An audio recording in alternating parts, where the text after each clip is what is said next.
Hello दोस्तों, आप सभी का स्वागत है स्लीपी क्लासेस के हमारे आज के सेशन में। तो दोस्तों, आज हम एथिक्स से जुड़ा हुआ एक बहुत ही इंपॉर्टेंट टॉपिक इमोशनल इंटेलिजेंस इसे कवर करने वाले हैं। तो क्योंकि हरियाणा का मेंस का एग्जाम बहुत ही क्लोज आ गया है, तो वी हैव टू इंश्योर कि जो इंपॉर्टेंट टॉपिक्स हैं उसे हम बहुत अच्छे से करके रखें।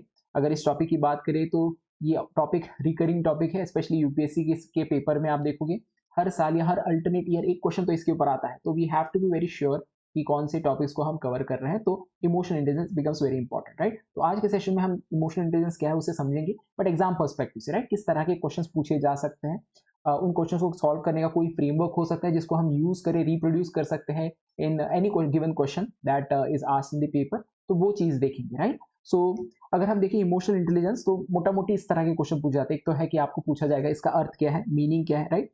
इमोशनल इंटेलिजेंस बनता किस चीज से है वो पूछा जा सकता है, कंपोनेंट ये डेवलप कैसे होता है, या फिर हम कैसे अपने इमोशनल इंटेलिजेंस को इम्प्रूव कर सकते हैं, ये क्वेश्चन पूछा जा सकता है। सबसे इंपॉर्टेंट है वो है एप्लीकेशन। इमोशनल इंटेलिजेंस का एप्लीकेशन जो है ये बहुत बहुत ज्यादा इंपॉर्टेंट है, और इसके ऊपर क्वेश्चन पूछा जा सकता है कि आप एडमिनिस्ट्रेटर हो तो ये कैसे आप अप्लाई करते हो, राइट, आपके रेगुलर बिजनेस में या फिर किसी सिचुएशन में, राइट। जैसे डिजास्टर मैनेजमेंट की सिचुएशन आ गई, या फिर जनरल कन्फ्लिक्ट है आपके ऑर्गेनाइजेशन में, तो कैसे इसको रिजॉल्व करेंगे यूजिंग इमोशनल इंटेलिजेंस, राइट। और रोल उसका इंपॉर्टेंस क्या है डिसीजन मेकिंग, हर तरह के डिसीजन मेकिंग में इमोशनल इंटेलिजेंस का रोल है, तो वो भी पूछा जाता है कई बार, राइट। तो मोटा मोटी एक या दो पार्ट या एक या दो टाइप के क्वेश्चन को क्लब करके पूछा जाता है, या फिर सिंगली भी पूछा जा सकता है, एक स्पेसिफिक एरिया के ऊपर क्वेश्चन पूछा जा सकता है, right. You have to be prepared with all this areas in order to deal with the question, right. अब किसी भी क्वेश्चन को डील करने का एक फ्रेमवर्क बहुत जरूरी है, राइट। हो सकता है क्वेश्चन की एक स्पेसिफिक नीड हो, right, but at the same time एक टेम्पलेट होता है जिसका इस्तेमाल करके आप क्वेश्चन के मेजर एरियाज को कवर कर सकते हैं। तो वो फ्रेमवर्क मैं आपको यहाँ पे बता रहा हूँ। सबसे पहले आता है डेफिनेशन, राइट। इंट्रोडक्शन जो है इमोशनल इंटेलिजेंस का, कोई भी क्वेश्चन है उसको इंट्रोड्यूस किया जा सकता है with the meaning of emotional intelligence, right. उसका अर्थ बता दीजिए in the introduction. This is the simplest way of tackling this kind of questions, right. तो मीनिंग इट्स अ रेडीमेड, आपको पहले से आपने पढ़ रखा होगा, उसका इस्तेमाल कर ले डेफिनेशन का इन दी इंट्रोडक्शन, राइट। और भी तरह से आप इंट्रोड्यूस कर सकते हैं, but this is the most fast and effective way, right. Conclusion, conclusion में आप इमोशनल इंटेलिजेंस के रेलेवेंस की बात कर सकते हैं कि क्यों ये रेलेवेंट है, या इसका रेलेवेंस बढ़ रहा है या इवन कोड के साथ एंड कर सकते हैं, राइट। तो कंक्लूजन के कई तरीके हैं करने के, बट आप एक लॉन्ग क्या कह सकते हैं, एक ऐसा ऐसा कंक्लूजन दे जो कि कहीं ना कहीं आपके पूरे डिस्कशन को सम अप कर दे, राइट। तो ये एक तरीका हो सकता है कंक्लूजन करने का। अब बॉडी में क्या आएगा फिर, राइट। तो इमोशनल इंटेलिजेंस अगर आप देखेंगे, हम पढ़ेंगे इसको ढंग से, तो इसके कई सारे कंपोनेंट्स हैं, राइट। हर एक कंपोनेंट जो है आपके लिए एक पॉइंटर बन सकता है, राइट। तो component becomes very important, right. Application, उसका एप्लीकेशन कैसे वो अप्लाई किया जा सकता है in your work, right. Specially as an administrator आपके वर्क में कहाँ कहाँ वो अप्लाई होता है वो बताया जा सकता है। Examples becomes very important, right, कि you need to have an example, कि कोई एक एग्जाम्पल है हमें जीता जागता देखने को मिल रहा है जहाँ पे इमोशनल इंटेलिजेंस अप्लाई किया गया है। अगर वो एग्जाम्पल रेडीमेड आपको, आपके पास दो तीन एग्जाम्पल होंगे, उसका इस्तेमाल करें, राइट। इसके बाद डेवलपमेंट, आप बता सकते हैं कि इमोशनल इंटेलिजेंस पे कोई क्वेश्चन आया है, आप बता सकते हैं कि इसको इंप्रूव भी किया जा सकता है। कोई बचपन से इमोशनल इंटेलिजेंट नहीं होता, इसको इंप्रूव करने के तरीके हैं, वो तरीके भी बताए जा सकते हैं, राइट। अब डिपेंड करता है क्वेश्चन की डिमांड के ऊपर, राइट, कि डिमांड क्या है क्वेश्चन का, उस हिसाब से आप वन और टू पार्ट इसमें से इंक्लूड करेंगे। एग्जाम्पल तो आपको 100% इस्तेमाल करना है अपने आंसर में, राइट। इमोशनल इंटेलिजेंस का कोई क्वेश्चन आता है। अब अगर इमोशनल इंटेलिजेंस की डेफिनेशन देखिए तो इसका अर्थ मोटा मोटी ये है, एक तो है इमोशन। इमोशन क्या है, एक स्टेट ऑफ एक्सपीरियंस है जिसमें आप सॉरो फील करते हैं, जिसमें आप हैप्पीनेस फील करते हैं, राइट। इंटेलिजेंस क्या है, ये आपकी कैपेसिटी है to use your mind, right, in various ways, right, understanding, comprehending, resolving problem and so and so forth, right. तो जब आप इमोशंस का इस्तेमाल करते हैं, क्या होता है, कई बार हमारे इमोशंस हमारे ऊपर बहुत हावी हो जाते हैं, राइट। और वो हमारे सोच विचार की शक्ति को कहीं ना कहीं कॉम्प्रोमाइज कर देते हैं। बट इमोशनल इंटेलिजेंट व्यक्ति जो है वो अपने इमोशंस को समझ सकता है, राइट, अंडरस्टैंड कर सकता है, राइट, उसको रेगुलेट कर सकता है, उसको कंट्रोल कर सकता है, उसका इस्तेमाल कर सकता है टू डू थिंग्स, राइट। जैसे एक कोच अपने प्लेयर्स को मोटिवेट करता है, राइट, इमोशन का इस्तेमाल करता है, राइट। तो अपने रिलेशनशिप में भी आप देखोगे कि कई बार इमोशंस टर्मोइल हो जाते हैं, राइट, बट अगर आप उसको मैनेज कर पाते हैं रिलेशंस को, राइट, तो कहीं ना कहीं आप इमोशनल इंटेलिजेंट हो। तो मोटा मोटी इसका अर्थ ये है, it means understanding emotion, regulating यानी उसको कंट्रोल करना, इमोशन को, अपनी इमोशन का यूज करना constructively in decision making and relationship, as simple as that. बहुत ही सिंपल इसका डेफिनेशन आप इस्तेमाल कर सकते हैं। अब डैनियल गोलमैन ने कंपोनेंट्स बताया कि इमोशनल इंटेलिजेंस ऐसा नहीं है कि बस एक इमोशन को कंट्रोल कर पा रहे हैं आप, राइट। इसके 5 मेजर कंपोनेंट्स है। और ये 5 मेजर कंपोनेंट्स आपके लिए फ्रेमवर्क है। अगर कोई भी क्वेश्चन आता है इमोशनल इंटेलिजेंस का, तो इन पॉइंट्स का इस्तेमाल करें, राइट? जैसे पहला कंपोनेंट है सेल्फ अवेयरनेस, कि आपको you should be aware what emotions you are going through, right? अगर आप अवेयर नहीं हो, right, then the emotion will take control of you, right? You have to take control of emotion, but you have to be aware first, right? तो self awareness becomes very important. फिर self regulation, right, कि आप अपने emotion को regulate करते हैं, right? कई बार हम बहुत ज्यादा खुश हो जाते हैं, बहुत दुखी हो जाते हैं, उसमें कोई डिसीजन लेते हैं तो गलत हो जाता है, right? You have to be very aware, specially high tense situation. MS Dhoni इसका बहुत अच्छा उदाहरण है कि कैप्टन कूल इन्हें कहा जाता है, राइट, कि वो अपने इमोशंस को कंट्रोल कर पाते, रेगुलेट कर पाते, राइट? इसके बाद motivation, motivation becomes very important. एक इमोशनली इंटेलिजेंट व्यक्ति बहुत ही मोटिवेटेड होता है, राइट? उसका मोटिवेशन जो है वो उसके अंदर से आता है, राइट? स्टीव जॉब्स एक इसका बहुत अच्छा उदाहरण है। अगर आपने स्टीव जॉब्स के बारे में पढ़ा होगा, एप्पल के जो फाउंडर थे, राइट, वो बहुत ज्यादा मोटिवेटेड थे। He was motivated with a goal हुआ करता है उसके प्रति पूरा कमिटमेंट, कि हमें कस्टमर सेटिस्फैक्शन या फिर बेस्ट प्रोडक्ट लॉन्च करना है, right?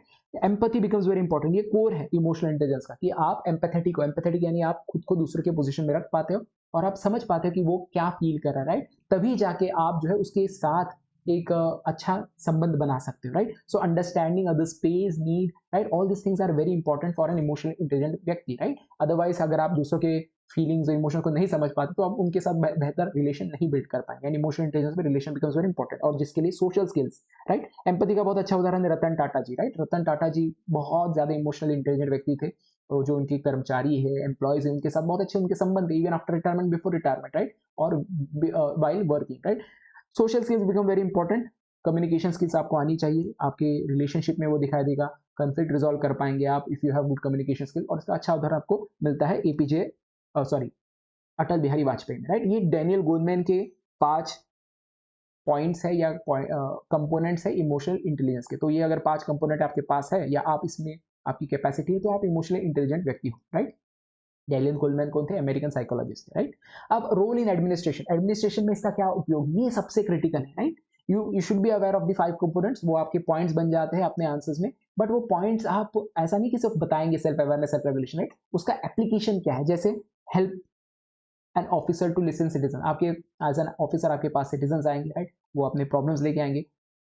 If you are not empathetic, right, जो कि एक इमोशनल इंटेलिजेंस का कंपोनेंट है, you will not be able to understand that problem, right? So it becomes very useful, emotional intelligence becomes very useful to understand the problem of the citizens, right? Then handling pressure, as an administrator you have to deal with lot of pressure, right? हो सकता है pressure हो from the bosses, हो सकता है pressure हो from the citizen, हो सकता है from the your family, right? घर के भी pressure होते हैं। इन प्रेशर्स को आप क्या डील कर पाते हो, तभी आप एफिशिएंटली काम कर पाओगे, राइट? और प्रेशर को डील करने के लिए you need to have awareness कि आपके अंदर किस तरह के इमोशंस जनरेट हो रहे हैं, and you should be able to regulate those emotions, and you should be motivated to overcome those pressuring point, right? तो ये बहुत इंपॉर्टेंट हो जाता है टीम मैनेज करना, because you are not working in silos. आप कई सारे लोगों के साथ मिलकर काम करते हो, कोई भी गोल है आपका, उसको अचीव करने के लिए यू नीड कोऑपरेशन। तो उसके लिए again you need empathy, you should be able to understand other person, right? You should be able to motivate yourself and other, you should have good communication skills. ये बहुत जरूरी है team manage के लिए। और resolving conflict, as a administrator you are major work is resolving conflict, right? All sorts of conflict. वो हो सकता है मियाँ बीबी के बीच में कॉन्फ्लिक्ट हो रहा है, या फिर स्टेट्स के बीच में कॉन्फ्लिक्ट हो रहा है, as an administrator you have to resolve that, right? तो या पॉलिटिकल पार्टीज के बीच में कॉन्फ्लिक्ट हो रहा है, दंगे हो रहे हैं, you need motivation first and foremost to deal with the pressure situation. You need self awareness, you need regulation, right? आपके अंदर रेगुलेशन होना चाहिए कि फार्मर प्रोटेस्ट हो रहे, राइट? कि आप गाली गलौज नहीं कर सकते उनके साथ, आपको अपने इमोशन को रेगुलेट करना पड़ेगा, आपको एक कंपोजर मेंटेन करना पड़ेगा, आपको जो है अपने इंटीग्रिटी को मेंटेन करना पड़ेगा, स्पेशली जब सिचुएशंस आते हैं जहाँ पे करप्शन के चार्जेस लग जाए, राइट, आपके इंस्टीट्यूशन पे। तो यू हैव टू इंश्योर कि आप कैसे इस कॉन्फ्लिक्ट को रिजॉल्व करते हैं by not succumbing to the pressure, right? And responding to criticism, कि आप एक ऑफिसर है, आप बहुत बड़े बड़े टास्क जो है उनको अंजाम देंगे, राइट? तो जरूरी नहीं कि हर बार आप बेहतर का परफॉर्म करें, कई बार हो सकता है कि आपसे गलतियां हो, तो आपको क्रिटिसाइज किया जा सकता है, कई बार बिना वजह भी क्रिटिसाइज किया जा सकता है, और उसको रिस्पॉन्ड करना कंस्ट्रक्टिव तरीके से, राइट? टिट फॉर टैट में नहीं चले जाना, या फिर आप आउटबर्स्ट ना करना अपनी इमोशन का, ये बहुत इंपॉर्टेंट है। Composer, resilience, right? तो हर एक लेवल पे आपको ये देखने को मिलता है, बी डिजास्टर वाला सिचुएशन हो, राइट? कोई पॉलिसी बनाना हो जिसमें एम्पैथी की जरूरत है, डिजास्टर वाले सिचुएशन में रेजिलेंस की जरूरत है, प्रेशर को रिजॉल्व करने की जरूरत है, राइट? करप्शन के कोई चार्जेस लग गए हैं तो उसमें भी आपको रेजिलेंस और इमोशनल इंटीग्रिटी बहुत इंपॉर्टेंट है। All this things you need emotional intelligence, right. आपके एक डिपार्टमेंट में कंफ्लिक्ट हो गया बिटवीन टू पीपल, राइट, उसको रिजॉल्व करने के लिए communication becomes very important. So administration में तो इमोशनल इंटेलिजेंस का बहुत ज्यादा इंपॉर्टेंट रोल है, राइट। एग्जाम्पल आप देंगे, आर्मस्ट्रांग पाम एक बहुत अच्छा उदाहरण है। मणिपुर के जो ऑफिसर थे, उन्होंने उनको जो है एक सड़क बनानी थी मणिपुर में, बट उनके पास पैसे नहीं थे, गवर्नमेंट पैसे नहीं दे रही थी। तो उन्होंने क्या किया, वो रुके नहीं, वो लोगों के पास गए, लोगों को कहा कि आप पैसे दो, आप लेबर करो, राइट। और उन्होंने मोटिवेट किया उन लोगों को, वो खुद जाके जो है फील्ड में जाके काम कर रहे थे, and he created that particular road, right. So उसके लिए यू नीड एम्पैथी, कि लोगों की परेशानी समझनी है। उसके लिए आपको नीड चाहिए कम्युनिकेशन स्किल, कि आप लोगों को कन्वे कर पाए आपके विजन क्या है। You need motivation to do it, you need all sorts of things, right, empathy वगैरह, self awareness, all this things are needed. तो इमोशनल इंटेलिजेंस का ये उदाहरण आपको देखने को मिलता है। अब इसको इंप्रूव कैसे किया जा सकता है, तो अगर कोई क्वेश्चन आता है इमोशनल इंटेलिजेंस के ऊपर, राइट, तो एक सेक्शन आप रख सकते हैं कि ये आप बता सकते हैं कि इमोशनल इंटेलिजेंस के आप बचपन में पैदा होके आप जो है इमोशनल इंटेलिजेंस नहीं होते, आप उसको इंप्रूव कर सकते हो कैसे। तो हर एक पॉइंट का आप उदाहरण दे सकते हैं। सेल्फ अवेयरनेस बढ़ाने के लिए आप क्या करें, आप सोचें, राइट, रिफ्लेक्ट करें अपने थॉट्स पे, अपने एक्शंस पे, नी जर्क रिएक्शन ना दे। कोई अगर कोई आपको कुछ बोलता है तो तुरंत उसको उसी जबान में उत्तर देना जरूरी नहीं, आप थोड़ा पॉज कर सकते हैं, अवेयर हो सकते हैं कि आपके अंदर किस तरह के इमोशंस आ रहे हैं और उसको कैसे कंट्रोल किया जाए, राइट। अब कंट्रोल करने के भी तरीके हैं, जैसे डीप ब्रीदिंग एक तरीका है, डीप ब्रीदिंग करे, पॉज करे, राइट। कई सारे उदाहरण है, जैसे आप देखोगे सहवाग जब वो क्रिकेट खेलने जाते थे, राइट, तब उनको प्रेशर आता था, बट वो गुनगुनाते थे, तो जो पहली गेंद है उसका उसका प्रेशर अपने आप चला जाता, because he is engaging his senses. तो सेंसेस को एंगेज करना भी एक तरीका हो सकता है। मोटिवेशन के लिए बहुत अच्छी जरूरी चीज है कि आप अपने गोल्स को सेट करें, इस तरह सेट करें कि वो आपको ही जो है प्रेशर में ना डाले। पॉजिटिव गोल्स हो और रीजनेबल गोल्स हो, at the same time positive outlook रखना, ये भी एक तरीका है। एम्पैथी बढ़ाने के लिए हमेशा जब भी कोई डिसीजन लेना है, आप 10 लोगों के बारे में सोचिए कि कौन कौन इससे इम्पैक्ट होगा, राइट। एक आइसक्रीम खरीदनी है या फिर एक पॉलिसी डिसीजन लेना है, every point you can think of 10 people who are going to get affected, right. दूसरों के पोजीशन में रखना, खुद को सीख सकते हैं आप। एक्टिव लिसनिंग भी बहुत एक तरीका, अच्छा तरीका है कि आप लोगों को लिसन करें, बट सिर्फ सुने नहीं, बट एक्टिवली लिसन करें, ये समझने की कोशिश करें वो क्या कहना चाहते हैं। कई बार लोग कहना चाहते हैं बट बोल नहीं पाते, तो वो भी आप समझ सकते हैं। इसके अलावा सोशल स्किल्स बढ़ाने के लिए you should engage with people, group discussion हो सकता है, राइट। कंफ्लिक्ट कहीं पे हो रहा है तो उसको रिजॉल्व करने की कोशिश कर सकते हैं, इंप्रूव करें अपने कम्युनिकेशन को। तो कई तरीके हैं इंप्रूव करने के ईआई के, राइट। कंक्लूजन, जब भी कंक्लूजन आपको देना है, राइट, तो आप बता सकते हैं कि इमोशनल इंटेलिजेंस सिर्फ अभी इंपॉर्टेंट नहीं, आगे भी चल के बहुत इंपॉर्टेंट होने वाला है। इसका फ्यूचर बहुत ज्यादा ब्राइट है इन ब्यूरोक्रेसी, स्पेशली क्योंकि आप देखोगे कि we are moving from a rule based society to a more empathetic society, right. एक समय था जब ब्यूरोक्रेसी का काम क्या था कि रूल जो है उसको फॉलो कराना।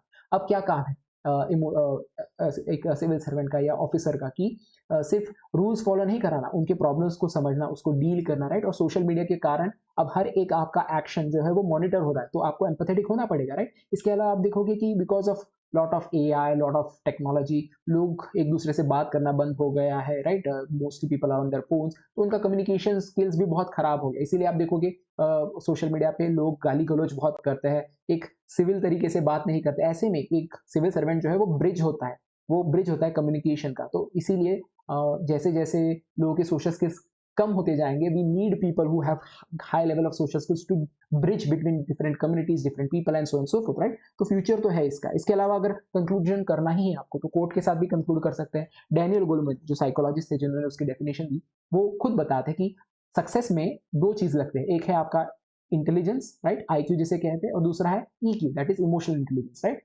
ईक्यू यानी इमोशनल क्वेश्चन, जो कि मेजर है इमोशनल इंटेलिजेंस का। तो वो कहते हैं कि ईक्यू का जो परसेंटेज है इन योर सक्सेस की, सक्सेस में उसका जो योगदान है वो 80% है, और आईक्यू का 20% है, राइट। एरिस्टोटल ने एक लाइन कही थी, बहुत ही सुंदर लाइन है, जो इमोशनल इंटेलिजेंस को पूरी तरह से एनकैप्सुलेट करता है। वो कहते हैं anyone can be angry, that is easy, but to be angry with right person, to the right degree, at the right time, for the right purpose and in the right way, that is not easy। इसके लिए क्या चाहिए, emotional intelligence चाहिए, right. सो इस तरह आप इसे conclude भी कर सकते हैं अपने आंसर को, राइट। सो आपने देखा है हमने इमोशनल इंटेलिजेंस के सारे कंपोनेंट्स को, मेजर कंपोनेंट्स को कवर करा है। डेफिनेशन हो, उसके मेजर पॉइंट्स हो या कंपोनेंट्स हो, रोल हो उसका, example, way to improve, right, and conclusion. तो दोस्तों अगर आपको इसी तरह और ज़्यादा डिटेल में चीज़ें पढ़नी है, समझनी है, राइट, तो आप अगर मेंस दे रहे हो इस साल, तो definitely go for our crash course, right, जिसमें प्रिसाइज कंटेंट दिया जाएगा, लेक्चर्स होंगे, राइट। इसके अलावा करंट अफेयर्स बहुत इंपॉर्टेंट है, उसको इंक्लूड करना वो भी है। टॉपिक वाइज लिंकेज होगा, 1-to-1 mentorship, theme wise framework इसी तरह के डिस्कस किए जाएंगे, और टेलीग्राम ग्रुप तो है जहाँ पे आप अपने डाउट पूछ सकते हो, और स्पेशल डिस्काउंट भी है तो उसका भी आप फायदा ले सकते हो। तो you can call us, you can email us, you can reach out and get your concerns resolved, right? So that's it. Thank you, and let's meet in the next session. Till then, thanks and bye.